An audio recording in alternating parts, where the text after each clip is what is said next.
Hey y'all, I'm Tammy, and this is Collard Valley Cooks, where we specialize in cooking like our mamas did with old-fashioned recipes. Today we're using my recipe out of our first cookbook for chicken pot pie.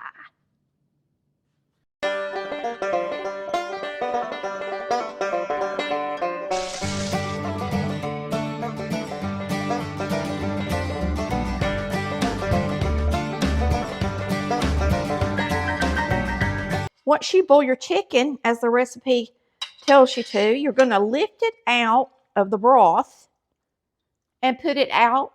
I usually use a pie plate because it has a lip on it and can hold a good bit of juice.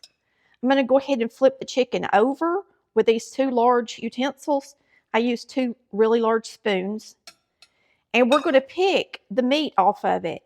Now, I'm only going to use probably half this chicken in this recipe. And then the great part is you got all this broth right here. And we're only using a small portion of this broth for our gravy. So now you're going to have plenty of broth to make chicken and dumplings or another dish. Or you can save it in the refrigerator. So you typically get at least 2 quart jars of broth when you make a chicken. All right, we're going to strain this broth because it has pieces of onion and celery in it.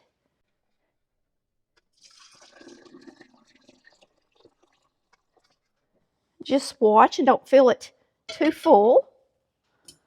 And now you can use this celery and onion in the dish you're making if you want to. But mine are in pretty big hunks, the celery is.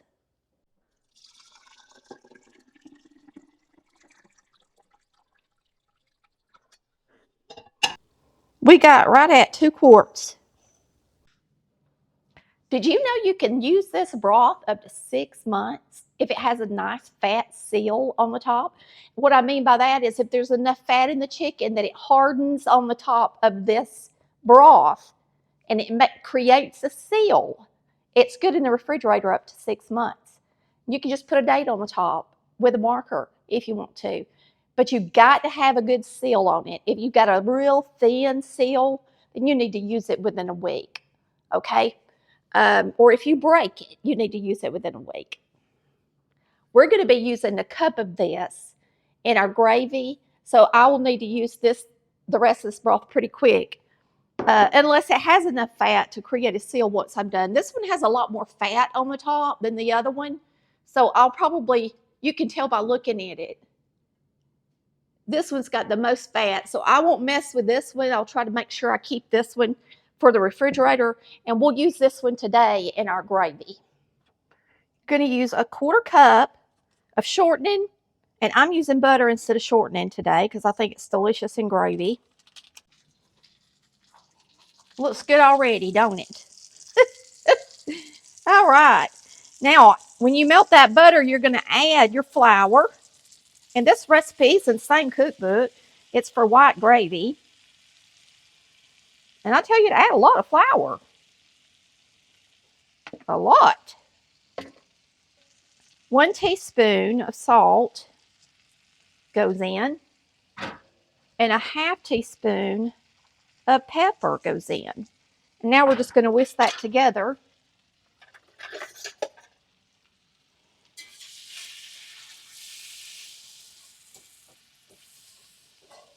And let it get a little brown.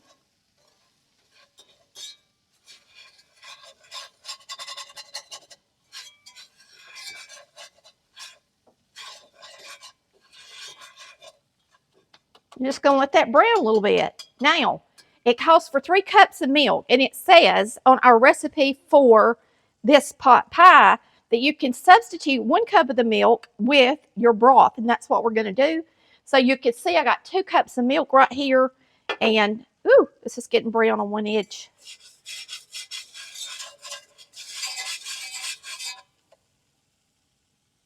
I guess I don't have it centered. We're going to go ahead and get this in here. We need it started. So I'm going to put another cup in here and make it 3 cups with another. So that's 2 cups of milk and 1 cup of broth. We're going to get it in here. Ooh, I made a mess. This is a new measuring tool. This one is different than the old one I had, and the pour spout is smaller. I got to get used to it. Quite smaller. Can't pour this quick. All right, so you're just going to cook this until it starts to thicken, and then you're going to turn it off. Just like that. Now I've got some extra broth to put in the refrigerator. I remember when I was just a kid, Mama would buy those little banquet pot pies for us in the summertime when we were out of school. And she would make them for us for lunch. And I'll never forget them. I just loved them. Mama never made a homemade pot pie. She made chicken and dumplings. And she made Benefield chicken, and both of those are in our first cookbook. Benefield chicken is something she made up, and I wrote down the recipe later on. But y'all, I won't never forget eating those little pot pies. They were so good, and the crust was my favorite part, and mine is over the top delicious because the double crust on mine, whew, is so good. So I hope you give it a try today, and maybe it'll help you go back and remember when you were a kid and you ate a chicken pot pie. Whether it was a frozen banquet one or one your mama made, they're still good memories. All right, it's getting thick. Once it starts getting thick, you can turn it off.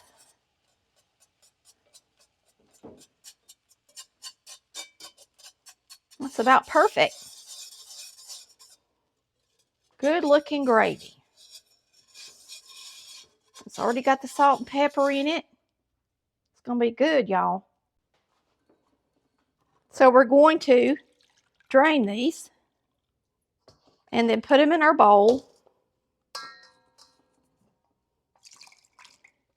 I buy whatever's on sale. So I have got some from Food Lion and some from Kroger, and they're both their store brands.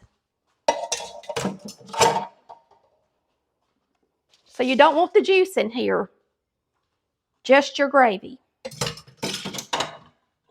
If you have frozen vegetables, you can use them because you've got this broth left over. Just pour this broth in a stock pot with your frozen vegetables and cook them until they're tender, and then you need to drain them.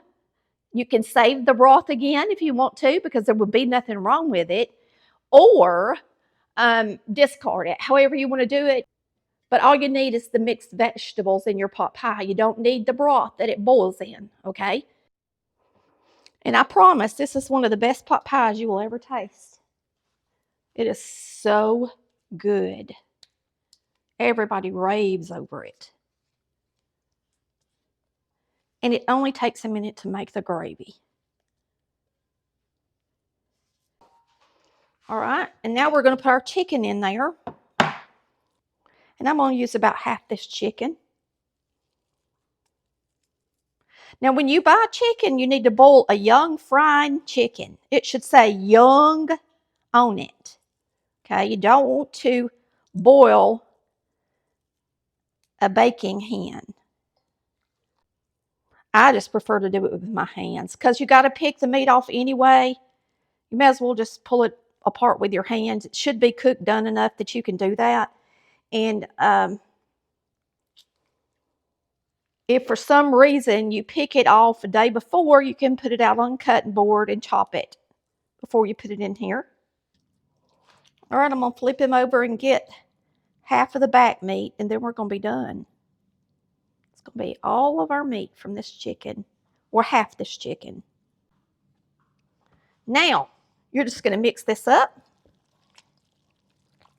And here, there's our chicken pot pie, y'all. And then I use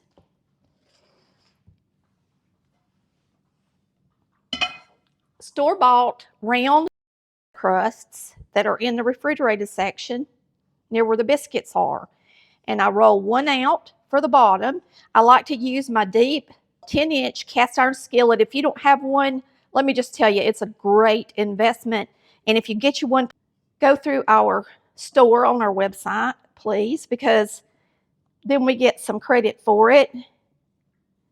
And once Once it adds up a little bit, I'm going to try to get me one of those Blackstone grills so I can start cooking on one of those Blackstone grills for y'all. I think that would be fun. A lot of people like to watch people cook on them, but I have to have enough credit to do that. This is another one that's going to go on the top, okay? So you're going to use both of those crusts. You're going to put one along the bottom. Now, I do like to spray. You don't have to worry about where the crust is because it's going to be greasy enough, but I do like to spray around the top edge just so that if for some reason some of the filling does get on there and bake on there, it doesn't stick as bad. And now we're going to put this in here, and you're going to see it makes a really nice big pot pie.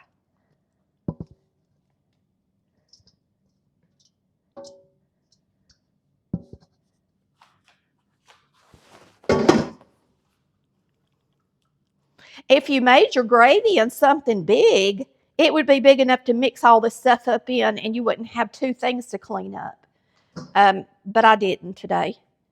Now, you're going to take your other crust and roll it out. Try to center it in. And then you're just going to kind of push it down and let it curl around the edge. And you can make it really pretty and curl it yourself if you want to, just by pulling it out.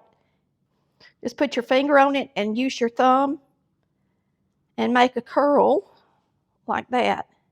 Hopefully it'll stay. And then what you're going to do is just come cut a few slits in the top, and that's all there is to it, y'all. And this is the best pot pie, I promise, that you've ever put in your mouth. It is absolutely delicious.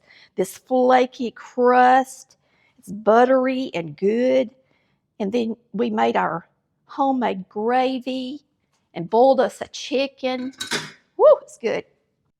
So the gravy is on page 34, and the recipe is on page 91. And it says that we're going to bake this at 375 for 45 minutes. You bake it a long time because you want that crust to get good and golden brown. The browner it is, the tastier it is. All right? So do not underbake it. Make sure you bake it plenty long enough and get it toasty, even if you have to turn your oven up a little bit, because everybody's oven's a little different. All right, we're going to get it in the oven and bake it at 375 for 45 minutes.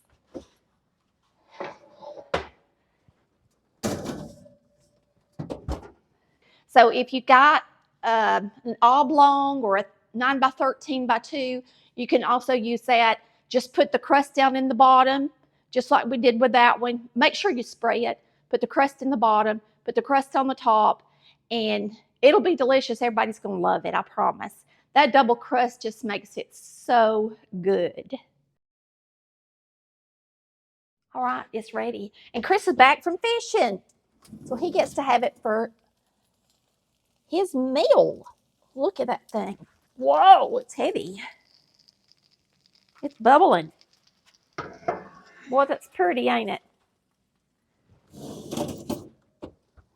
If you have never tried these refrigerated pie crusts, please pick up some of them and make this recipe. I mean, they make the best chicken pot pie. I'll get there in a minute. Boy, don't that look good.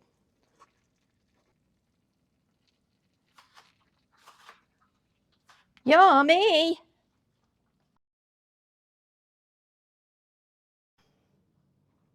We already know how delicious this is. This is in our first cookbook, and I'm going to tell you, our first cookbook has all of our staple recipes. I mean, chicken and dressing, chicken and dumplings, chicken pot pie, all my good chicken recipes. If you like chicken, fried chicken.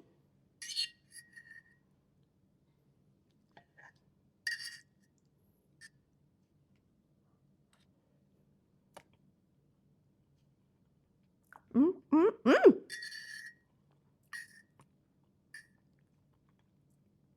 Mm.